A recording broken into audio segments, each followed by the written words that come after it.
fats, thins, tops, coming up short. These are all the things I see in winter playing with amateur golfers. But there are some really simple solutions to these things that are going to help you keep your scores down. So if you stick around and watch all these tips, I'm going to give you some ideas that are going to help you take the cash off your mates at the weekend this winter. Okay, so we've hit the ball into the rough, and obviously we can't prefer our lie here unless you have a weird prefer your lie everywhere local rule that your club might do, but that isn't the case here. And actually I've got here, the ball's pitched, it's not gone anywhere, and there's a load of mud on the side of the ball. You'll have seen this on TV. Mud balls wreak havoc with professionals because they send the ball flying everywhere, but there is a fairly simple rule you can follow that'll help you play this shot. So when the mud is sat on the right hand side of the ball will curve a lot to the left. So the ball will always curve away from the side which the mud is on, and it will often curve an awful lot. So on a 150-yard shot, I might actually have to aim 20 to 30 yards to the right to allow for that hook that the ball is going to do, because one side of the ball doesn't have dimples, basically. So you don't really want to change your swing. You don't have to do anything in your setup other than just aim 20 to 30 yards offline and then just pray that the mud slings the ball back to the left. Now, if you aim straight, then you'll always find the ball curving off, so don't do that. You just have to have a look at the ball, see which side of the mud the ball is on, and then aim accordingly. So right, let's have a go at this. So I've got about 170 yards to the middle of the green here. So I've got a 5-iron, it's into the wind, and I've got mud all down the right hand side of that ball. So I'm going to be aiming at the right hand bunkers and maybe even slightly further right of that, and hopefully that ball's going to sling round. Oh, there it goes. Oh my God. So if you can see on the shot tracer there, the ball actually turned really sharply early on in the flight, and that's because there's still a load of mud on the ball at that point. Now later in the flight, because the mud does come off in the wind and through the air, the ball does stabilize a little bit, so it doesn't curve loads at the end of the flight, but it does curve a lot at the beginning. And you can see now there's a load of rubbish on my club. So if you follow that rule that the ball is going to curve away from the mud, then you'll hit shots onto the green and you'll be fine as you go play. Do you subscribe to NCG Your Golf? If you don't, then we would really appreciate it if you consider subscribing. We've got loads of new tips content coming, as well as the usual equipment stuff that you expect from this channel. So if you don't subscribe, then please do. And if you could also hit that like button and maybe drop us a comment, then that'd be great. So we found ourselves in the rough now, and the rough in winter basically never, ever, ever dries out. So whenever you find the ball in the long grass, it's going to be wet and it's going to be sort of claggy. So as a general rule, when you're in the rough in winter, then the ball's going to come out really dead. You're not going to get any spin, and we're generally going to hit the ball at least 1 to 2, maybe even 3 clubs shorter than normal. So I'm over here in the left rough. The rough here is actually really long, so that's going to damage me even more. So what we have to understand is when the rough's wet and soggy like it is now, then we get lots of grass and debris caught in between the ball and the grooves, which basically just means there's no bite on the skin of the ball, so there's no spin, and it just sort of like comes out cushioned almost and doesn't go anywhere. So what we have to do in this situation is first understand that taking a club with less loft just won't work. So I would never in my life hit a hybrid or a long to mid iron out of this sort of lie, because the ball's just going to get wrapped up and it's not even going to make it out. So we're going to drop down straight away, and I'm just going to pull a 9-iron because it's got loads of loft and I still can advance that out. The next thing I'm going to do is I'm going to grip down and move the ball back in my stance, because what's really important here is I try and hit the ball without getting any of that debris caught between the grooves and the ball as possible. So moving the ball back and gripping down is just going to help me get a cleaner strike. And then the last thing I'm going to do is just slightly open the face, because this long rough will grab the club, turn it over, shut the face, and that'll give me a low left that again, it's just not going to get out the rough. Once I've got the ball back, grip down, open face, I'm just then really just going to swing at this as hard as I can, try and advance it. Except I'm not going to get on the green and maybe just take a bogey, but let's just not make any big mistakes and make a double.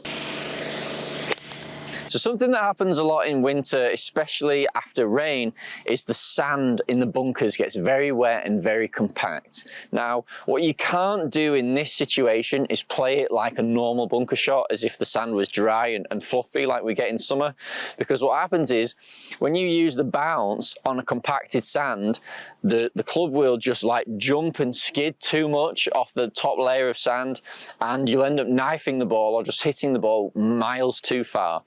So what we have to do is actually play this shot with a squarer club face, and in doing that, that's going to allow the club to hit the sand and then actually still get underneath the ball, which gives us that layer of sand between the ball and the club face, which will cushion it out, which will make the ball perform like a normal shot. Now, what we have to remember is with a square face, the ball is going to come out lower. So if you use a 56, you might have to loft up to a 60, and you generally just want to play the most lofted wedge in your bag. But other than that, the same things in a bunker still apply. We still want a nice wide stance. We're still going to play the ball center to forward. And what we're going to do is we're going to aim fairly square instead of maybe opening your stance, which is something you might do. So I'm going to play this shot, normal bunker setup, but I'm going to have a square face. Now I don't need to swing as hard because I've got way less loft than I would if I'd have opened the face. And I'm going to try and hit this ball. I know it's going to come out low. It's going to get over the lip and then run down to the hole. So nice square stance. I'm going to hit 1 inch behind the ball with a square face, and the ball should just pop up and out.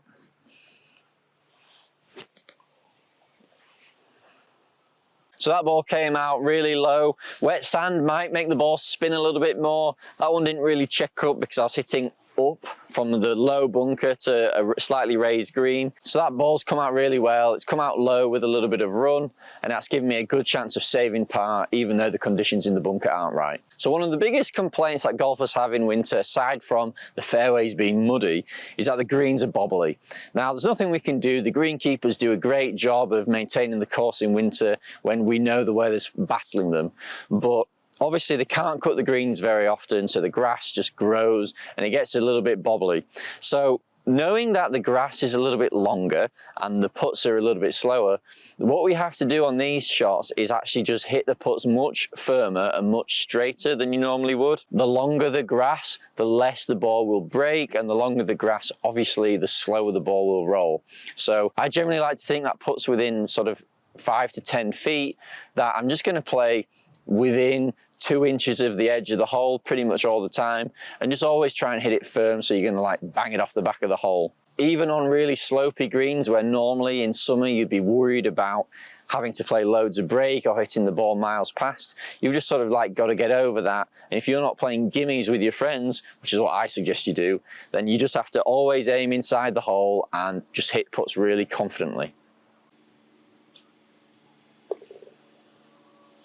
Perfect. So one of the few benefits we have in winter, certainly in terms of golf course, is actually the rough dies down, and even some courses actually cut the rough. So on this hole at Alwoodley, where generally I would be absolutely nervous and biting my nails, scared of having to hit this tee shot because any shot left or right is going to basically mean a lost ball, Alwoodley cut the rough every winter, so I know here that actually I can bail out right and still find my ball and still have a shot onto the green. So you have to use winter as an opportunity to work on your driving by hitting driver as often as possible.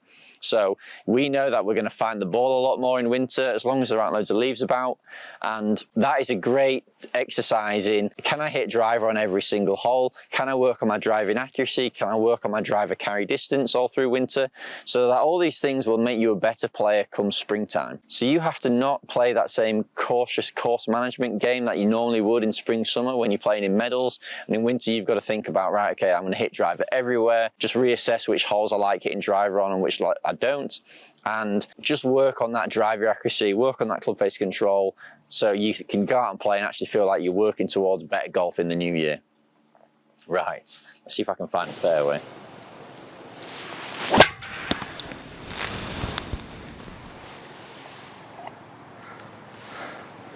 So the final thing to note just about winter golf is you need to manage your expectations. So unless the tees are forward, you've got a flat, calm, sunny day, and the greenkeepers have managed the greens that day, golf in winter is just harder than golf in summer. So we've got the weather, we've got the course conditions, and you've got the fact that you're playing in loads of layers, just mean that everything's a bit tougher.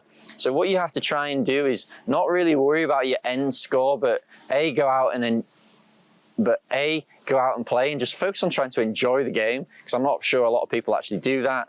And B, if you're going to go out there and try to focus on performance, work on different parts of your game rather than the total score. So set yourself some goals, like maybe trying to hit lots of fairways, or trying to hit more greens, or if you go in a bunker, try to get up and down more, rather than focusing on, I need to go shoot 72 or 82 or 92 or whatever a good score is.